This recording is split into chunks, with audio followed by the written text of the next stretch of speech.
Let me tell you about President Trump. President Trump is the type of person that would steal your lunch money the first day.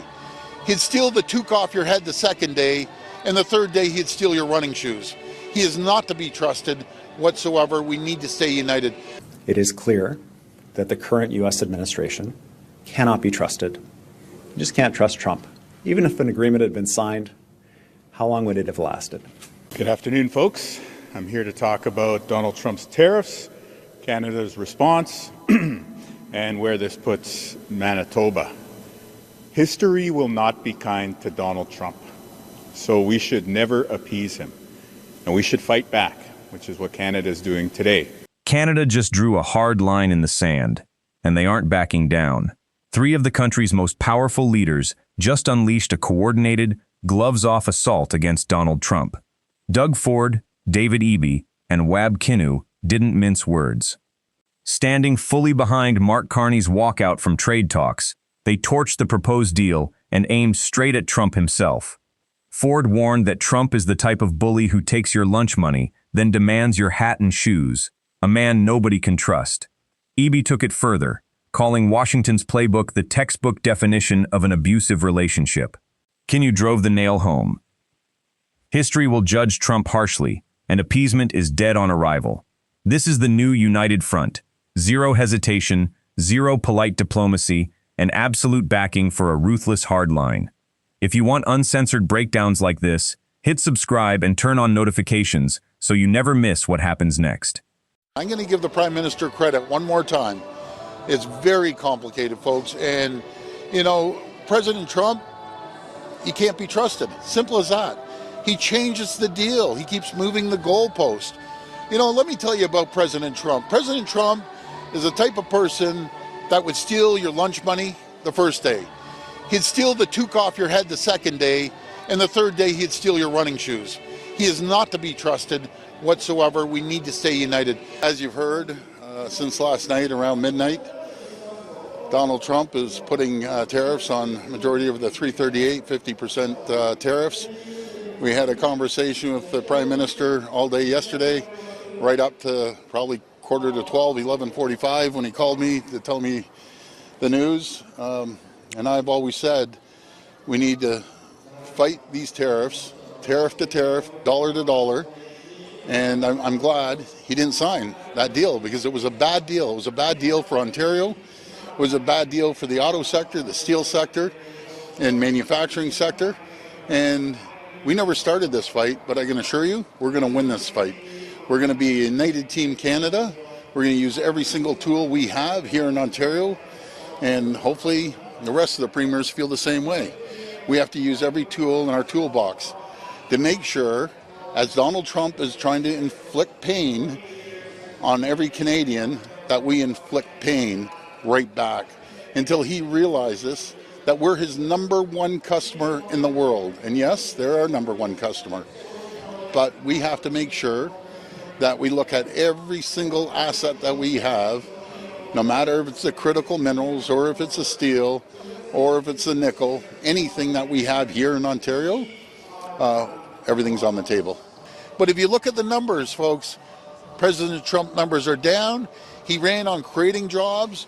We created more jobs than all 350 million people in the U.S. combined last month, just Ontario alone. Inflation's going up, cost of goods are going up.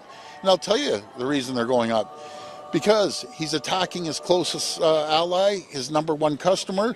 You notice cost of housing is going up because 1/3 of the lumber they use to build homes comes from Canada. So if you want to keep attacking and tariffing Canada, a tariff on Canada is nothing more than a tax on the great American people. And the American people are great. Not so much for the president, but we'll keep going. Doug Ford didn't pull any punches. Backing Mark Carney's walkout from trade talks, he slammed the proposed deal as devastating for Ontario's auto, steel, and manufacturing sectors. He doubled down on his core stance, tariff for tariff, dollar for dollar. But then he escalated. He labeled Trump someone who constantly moves the goalposts and simply cannot be trusted, delivering that stinging lunch money line. Ford flipped the entire economic narrative on its head. Ontario created more jobs last month than the whole United States. meaning any tariff on Canada is really just a tax on American consumers. In Ford's words, everything is on the table. I think they've really revealed the true nature of what the Americans are seeking from the White House in terms of their relationship with Canada. The suggestion that Canada would not trade with other countries or reduce our trade with other countries because the Americans tell us to would reduce us to the economic equivalent of the 51st state. It's never acceptable to Canadians. And the Prime Minister and his team rightly walked away from any suggestion that we would agree to that. In fact, as Canadians and as British Columbians, what we need to do is the complete opposite, and it's what we've been doing since this started. And even before then, we've been diversifying our markets. We've been doing trade missions to other countries, opening trade offices, finding countries that want to trade with us because British Columbia and Canada has, in the Prime Minister's words, what the world wants. It is clear that the current U.S. administration cannot be trusted. You just can't trust Trump. Even if an agreement had been signed, how long would it have lasted? For long-term economic security for British Columbians and Canadians, we have to strike out on our own. We have to stand on our own 2 feet. That was as true 2 years ago when this unfair economic attack was launched on us by the United States as it is today. The idea that you can simultaneously attack Canadians and also benefit from what's in Canada, which the rest of the world also wants, is an absurd one. It makes no sense. And it is reflective of this administration's entire approach to their relationship with Canada. They want to have all the benefits of a relationship with Canada, but they also want to punish Canadian workers, to bully us, to tell us who we can trade with. It is the definition of an abusive relationship. They cannot have a positive relationship with Canada and benefit from what is in this country, while at the same time attacking us, running us down, and saying that they want to take us over. And so that contradiction is one that needs to be addressed in terms of the American administration, because from my perspective, in terms of Canada having what the world needs, we got lots of other dance partners out there. And we'll be doing a lot of work here in British Columbia. And as long as this economic attack continues on our softwood sector, as long as it continues on our economy here in British Columbia, the booze will not be going back on the shelves. It's not a complicated message. It's a straightforward message.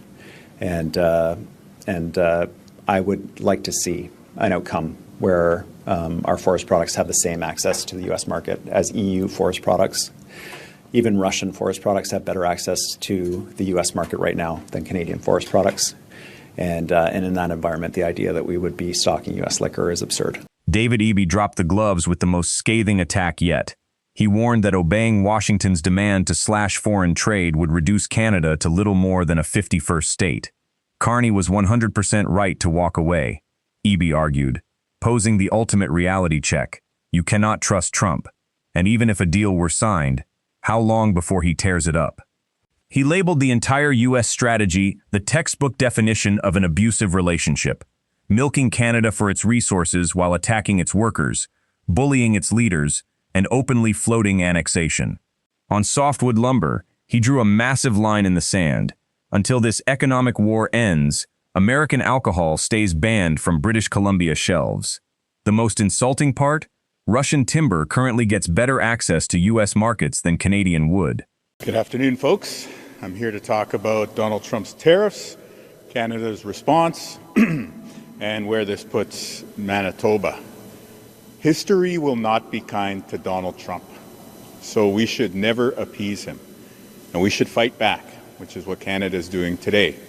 We can fight back against Donald Trump by buying from Canadian businesses, by supporting Canadian workers, and most importantly, by living up to our Canadian values.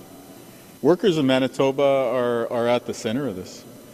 You heard from the Prime Minister today that the Americans wanted to tariff heavy vehicles, which we manufacture here. We have a steel plant in Selkirk, so I'm glad that the Prime Minister has walked away from what would have been a bad deal. We all can see the negative impacts that acquiescing or appeasing Donald Trump would have. These tariffs that he's putting on us because he's got some sort of need to try and look macho or whatever is completely wrong. And we as Canadians should never accept it. We should always push back. So it's our hope that we can continue supporting our businesses and economy for the next couple of years so that we can see a change from the American people who hopefully by now see that Donald Trump is the worst thing that's ever happened to your pocketbook in history. Gas prices are higher than ever because of the war in Iran. Prices at the grocery store are higher than ever because of his domestic policies. And now he continues to add to your cost of living woes by bringing in more tariffs, which is a tax on you. It's a tax on you as the American people. So again, I think everybody knows he's not trustworthy. He broke his promise on egg prices a long time ago, and now he continues to undermine any credibility that he had on the cost of living. And the worst part about it, even like the MAGA hat wearing American crowd should realize, is that he doesn't care. He's out there talking about like let them eat cake type of comments.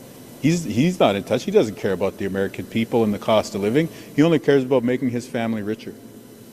And so that's why I'm confident that in the medium term we'll be able to get the American people back on side, because Americans, obviously we got a little friendly rivalry all the time between our two countries, but I'm sure Americans will see through the nonsense that we're seeing from their administration right now. Wab Kinew elevated the showdown into a moral battleground.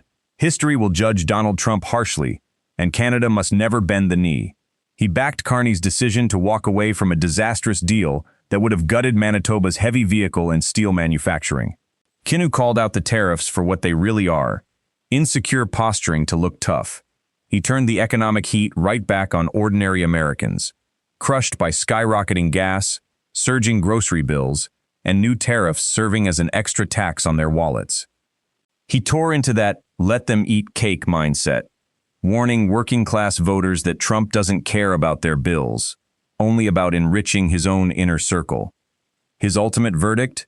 The red maple leaf stands far stronger than the guy in the red hat. 3 powerhouse premiers, 3 major provinces. One relentless message: Mark Carney's move to walk away and reject a predatory deal carries the full, uncompromising backing of Ontario, British Columbia, and Manitoba. The gloves are completely off. The demands were unacceptable. Canada will never become a 51st state, and every economic blow will be returned in kind. This is what real solidarity looks like when an aggressive pressure campaign hits an unmovable wall. They didn't ask for compromises or delay tactics. They demanded full escalation. If you believe Canada needs to stand strong, hit that subscribe button, turn on notifications, and share this video everywhere.